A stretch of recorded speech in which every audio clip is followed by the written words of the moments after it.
Hello, everyone. I hope you're all having a wonderful morning or night, whichever one.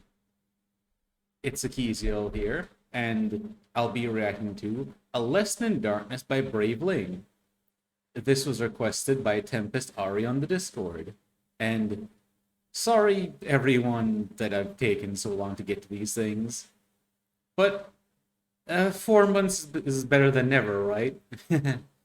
Anyway, let's get into this. Lord, from the intelligence. Okay, that's weird. Ah, there we go. Begin transcription. Compliance. Commission of the Compliance of 8540. Dictated by Iterator Tertius Galan and submitted as record to the War Council of Terra. PMN was a jewel turning in the void. Continents of deep green, ringed by vast oceans, wrapped in delicate bands of cloud. She was so like Terra, our ancestral home had once been. And like Terra, mankind lived upon PMN and thrived. It had not always been so. Following the cataclysm of Old Night, the PMAni languished for centuries beneath wicked aliens that held them in chains.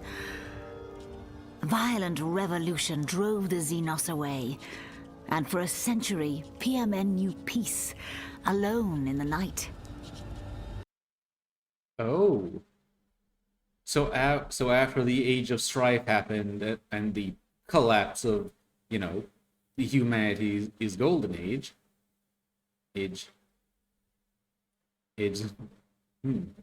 So they're one of the groups that got enslaved by aliens, overthrew them, and became independent.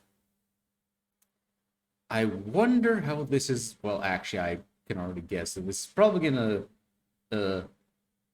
involve them getting conquered by the Imperium during the Great Crusade. A peace that was challenged by the arrival of grand ships.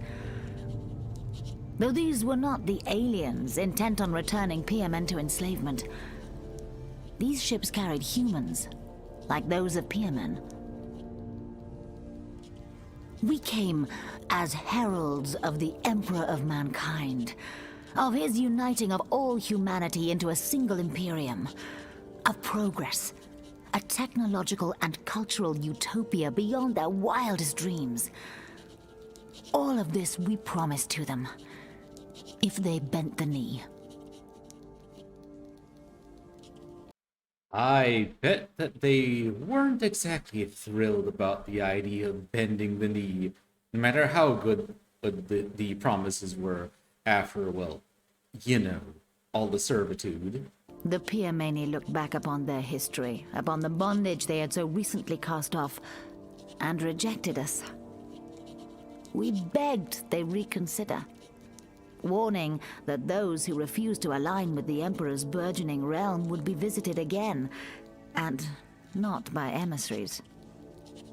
Still, they could not bring themselves to give their fate over to the hands of outsiders, even human ones. PMN would be free. And for a time, it was. That freedom ended the moment the Emperor's promised vengeance translated at the system's edge. We failed, PMN. We failed them by what we sent.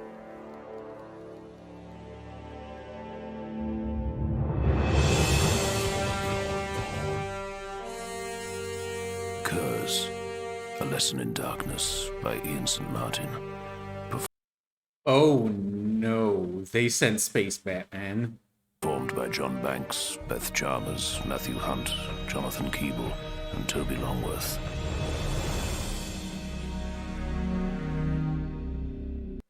Also, I just noticed it kind of looks like there's a face in that smoke cloud, and now that I've seen it, I can't unsee it staring at me.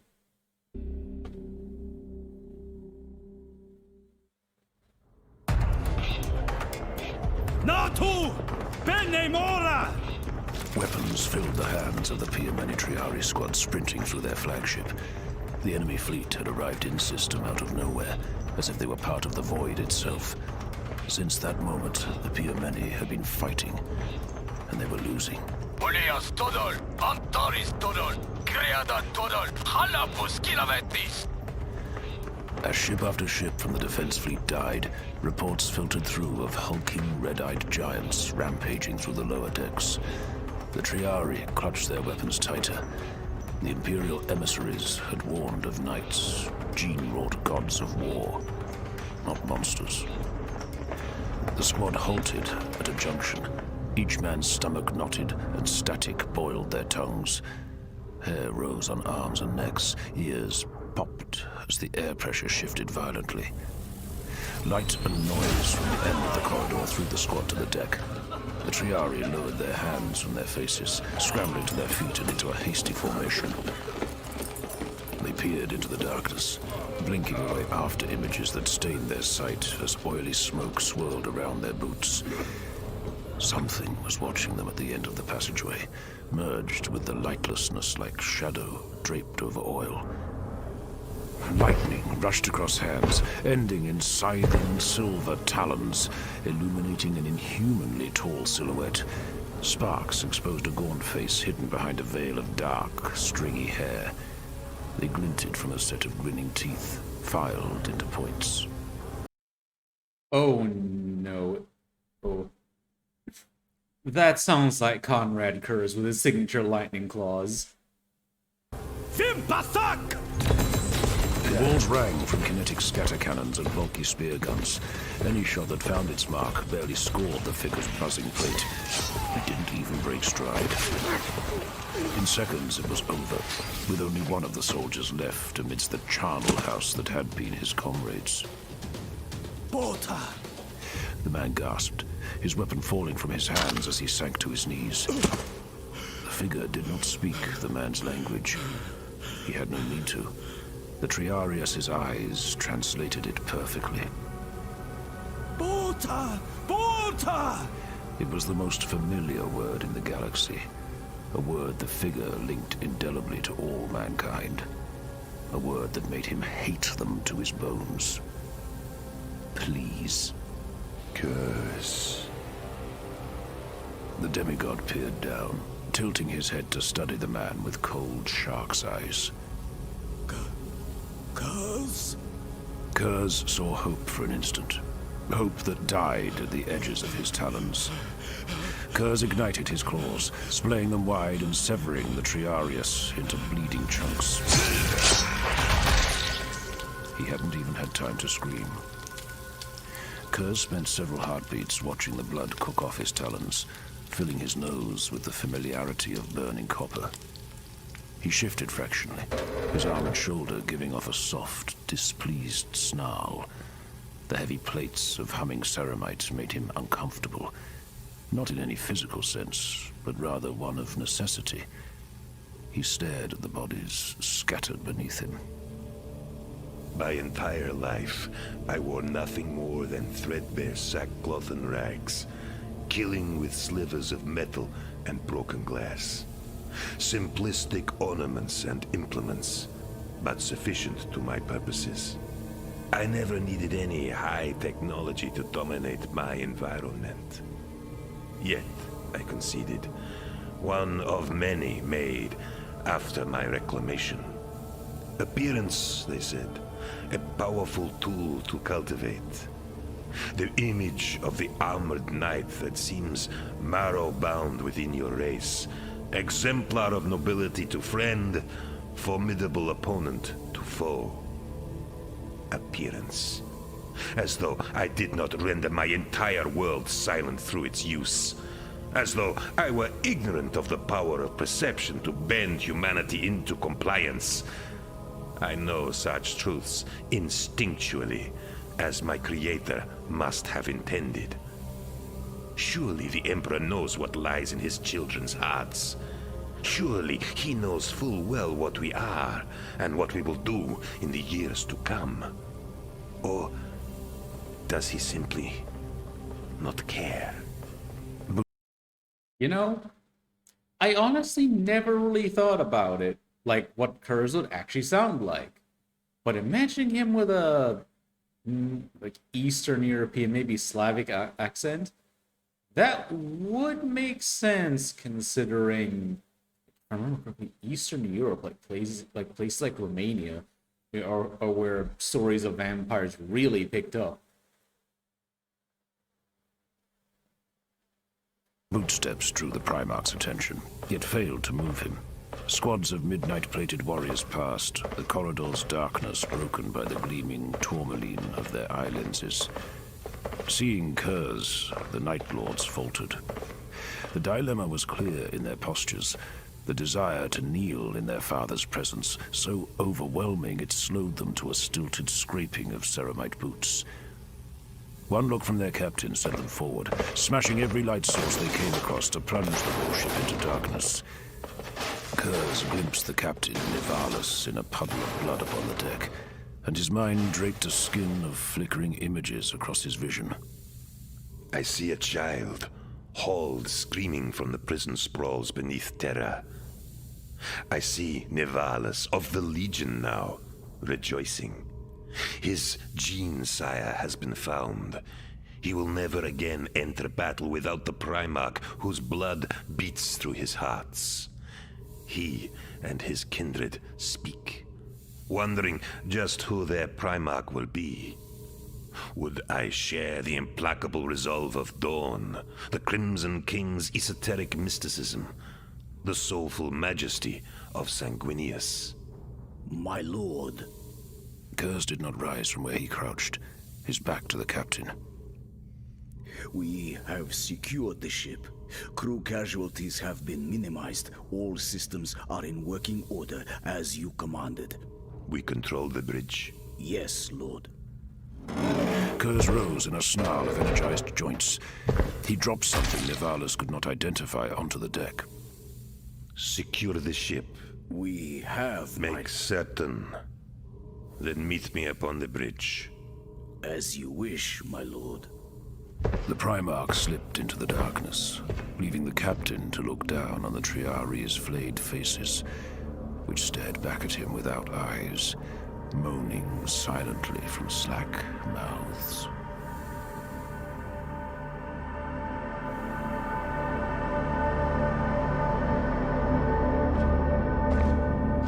Captain Nivalis approached. Yeah, you can definitely see how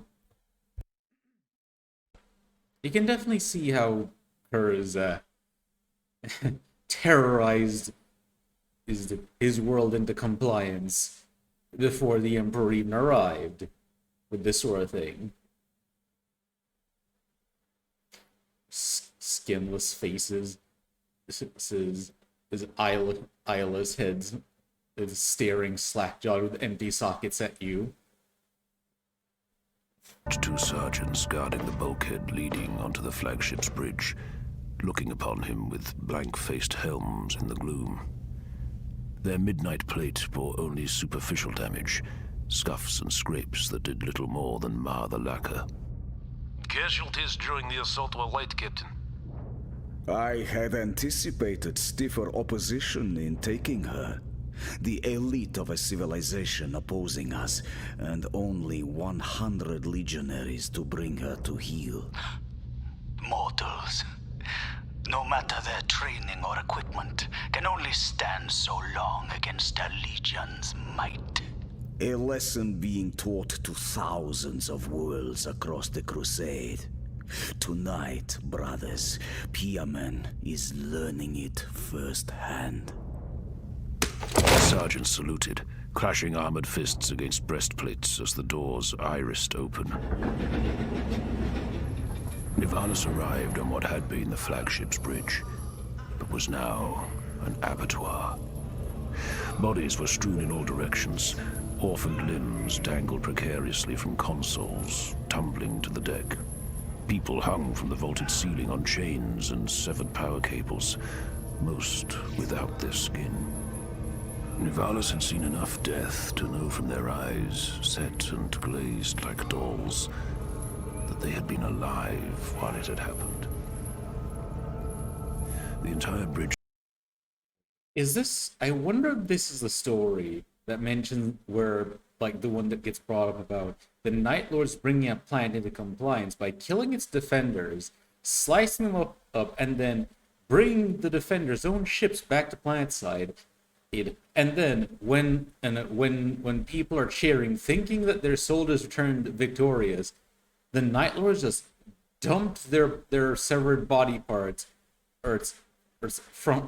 onto the crowds, and just the world just surrendered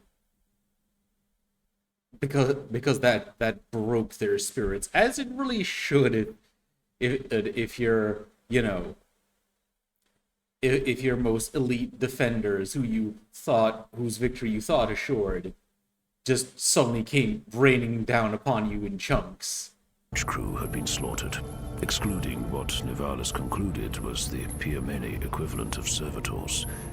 Rail-thin men and women hung in glass flutes, their bodies deformed by spurs of pulsing psi crystal linking them to the ship's inner workings. The technology was unmistakably alien in origin, drawing a revulsive sneer to Nivalis' lips. None of these slaves had been touched, oblivious to the carnage surrounding them. Nivalis was no stranger to death. He was a veteran of the Venori resurgence on Terra, and dozens of other campaigns won at the edge of 8th Legion blades.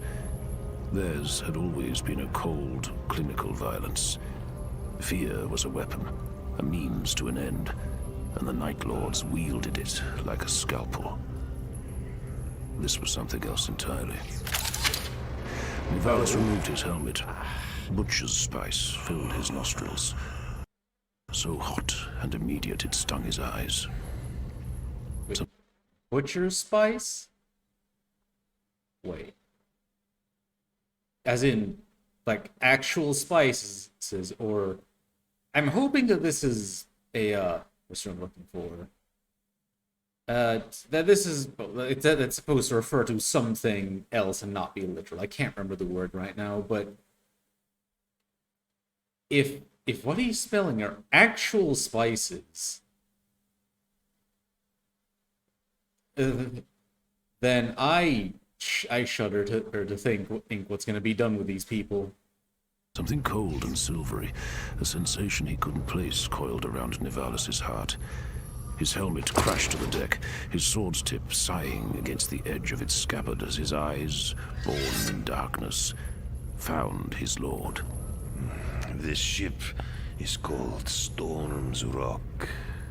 Kurz, perched atop the backrest of the ship's command throne, his inhuman height folded into a gargoyle's crouch.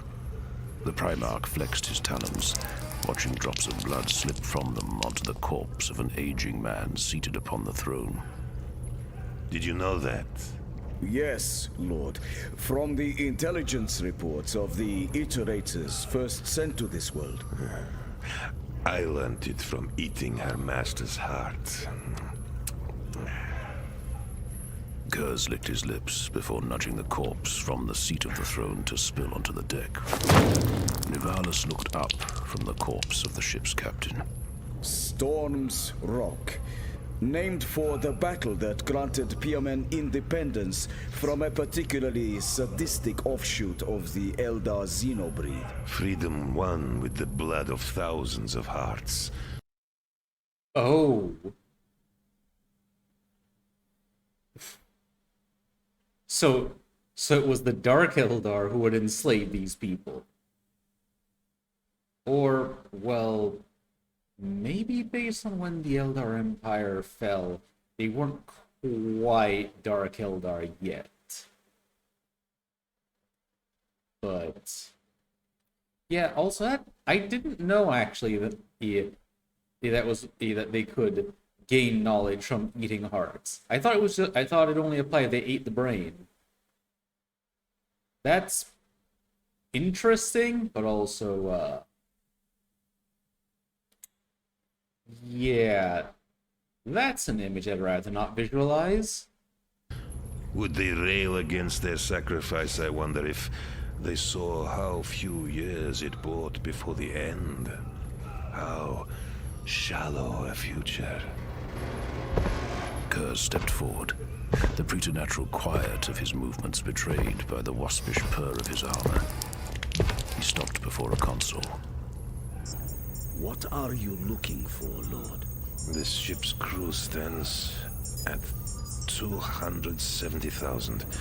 Excluding the servitor population, it leaves 180,000 living, breathing souls. Kurz projected a wireframe schematic hololith of the flagship. The Primarch's talons flowed deftly over the controls, illuminating and expanding several internal sections. The main hangar. There are adjoining cargo sprawls here and here. Empty them and tear down the walls. We need a large open space. For what, my lord? The crew. Gather them up, Captain. All of them. Oh, it sounds like it is the one. The sun shone through thin clouds over Erebast, vibrant metropolis of Piermen. Peals of thunder drew millions of eyes upward as the streets darkened. The low clouds hanging over the city became a deep umber. Storm's Rock, their flagship, presented herself in all glory. Word had spread of war in the heavens.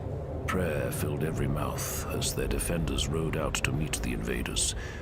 Prayer that Piermen might keep hold of its freedom. Horns blared from the ship, swaying trees and sending papers twisting through the thoroughfares. After the Battle of Storm's Rock, when the last alien died upon Piermeni soil, when freedom had been won, horns had sounded across the planet. It was the sound of victory, one that every man and woman of Piermen carried within their hearts. Cheers erupted from the city as they heard the call of triumph once more. People filled the streets with celebration. The invaders had been driven off. Piermen's future would remain her own. On a street corner, people halted in their revelry, craning their necks to see a growing circle of their countrymen at the center of the intersection. Something had fallen and struck the ground, reduced to an indistinguishable heap smeared across the rockcrete. More cheers were silenced, cut off and overtaken by a rising swell of alarm as another shape splattered against the pavement. Then another, and another. The people looked up, panic and confusion twisting their faces as a pinkish-red cloud poured down from Storm's Rock. Citizens scattered as more of the shapes came down. They crashed against buildings and flattened groups who failed to avoid their path. A woman screamed as one of the things smashed the roof of an autocab flat, seeing half of a skinned face staring back at her. Bodies. It was raining bodies. Oh, I was right. This is the one where they dumped the corpses on the people.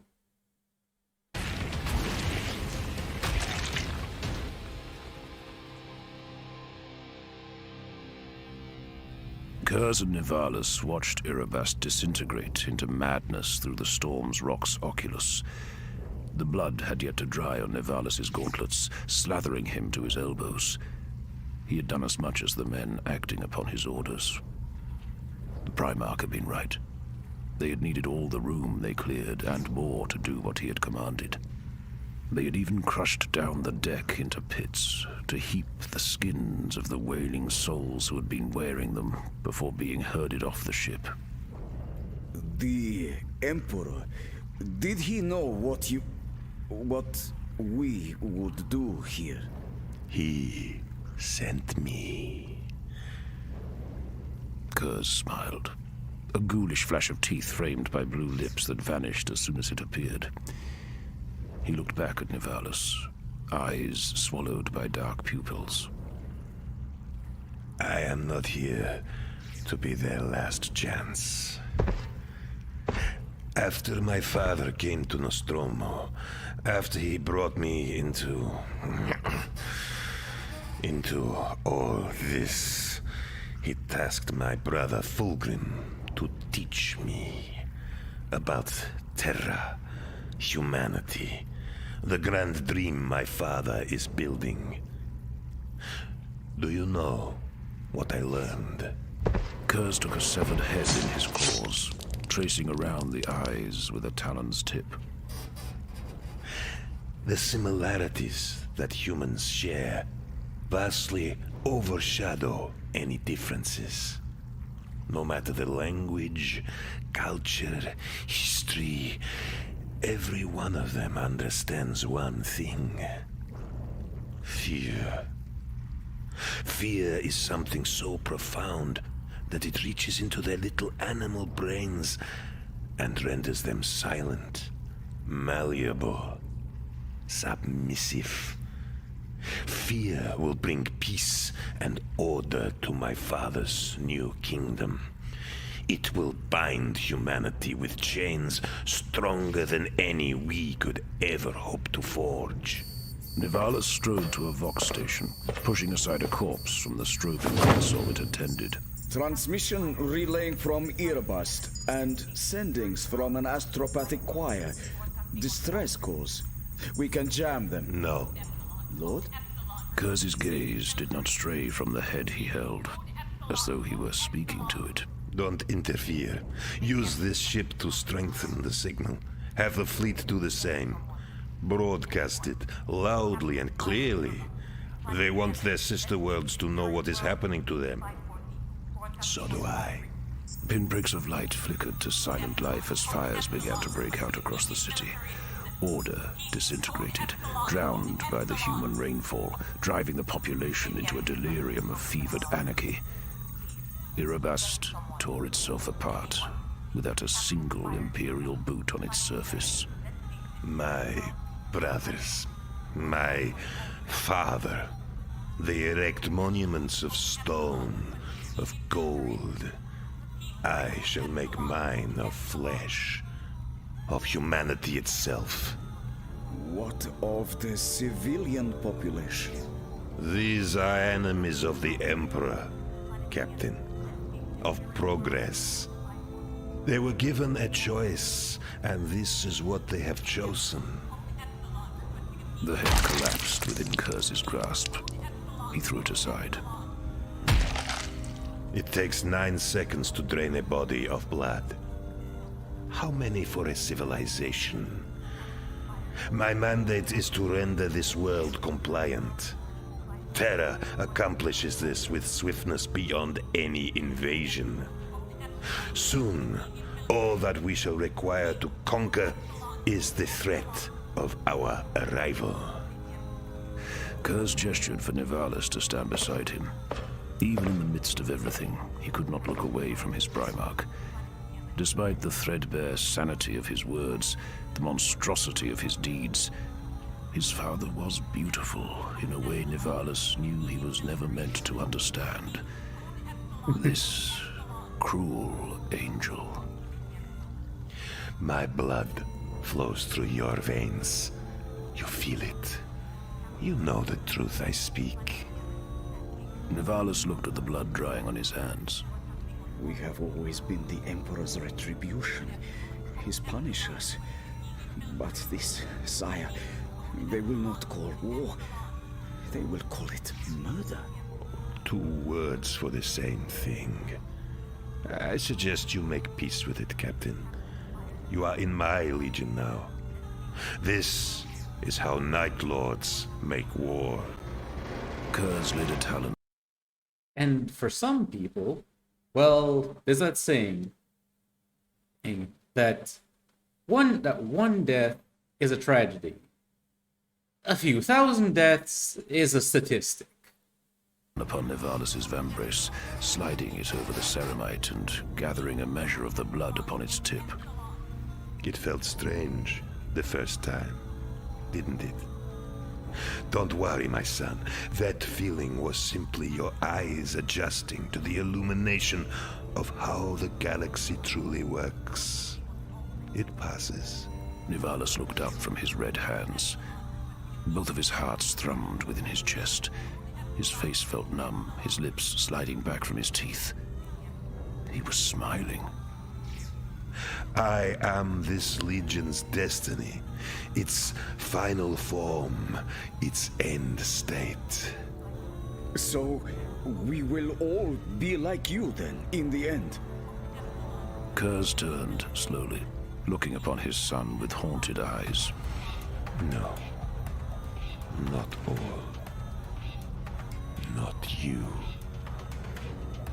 The smile died on Nivalis' lips. The Primarch turned back to the void, the spell of his stare broken. Blood dripped from his nose, staining the hololiths in twisting whorls of scarlet. This crusade is not some grand beginning, Nivalis. This is an end. The end. And it is one that will last an eternity. Kurz blinked. His eyes seemed to focus again. Tell me, what is the population of the capital city? I wonder what he means by that. About it being an end that will last an eternity. Last census reports it as 8.75 million, my lord. Kurz looked down upon BMN, drinking in the vista of millions of enemies strangled by a fear he created. Take the Legion to the surface, Captain. Gather them up. All of them.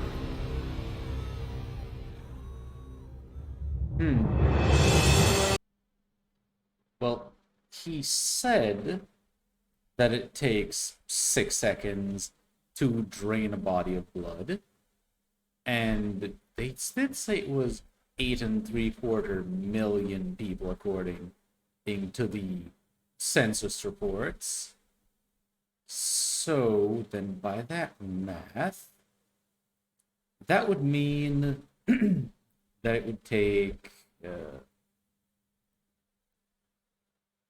52,500,000 seconds to drain the blood from the entire population, aside from the time it would take, moving from person to person. Which will just so that's 875,000 minutes, or 14,583 and 1/3 hours. Convert further. Oh, so it would take 607.63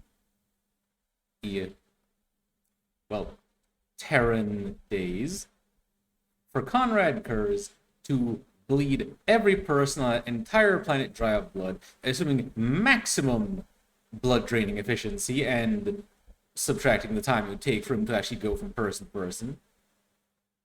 But if we take into account the fact that the Night Lord's Legion ranges anywhere from 90,000 to 120,000 during the Great Crusade, let's just, for simplicity, say that it'd be 100,000.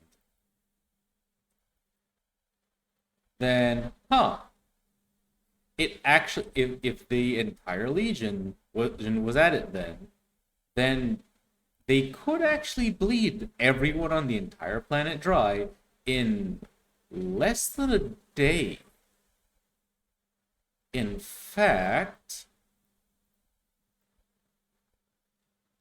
yeah, actually, it would take them less than an hour, actually.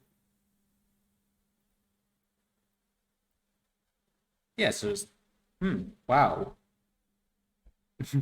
So it would actually take them 8.75 minutes to go through the entire population if they were to take 6 seconds per person. That is some blood draining efficiency. Yeah, I am a bit jealous, actually.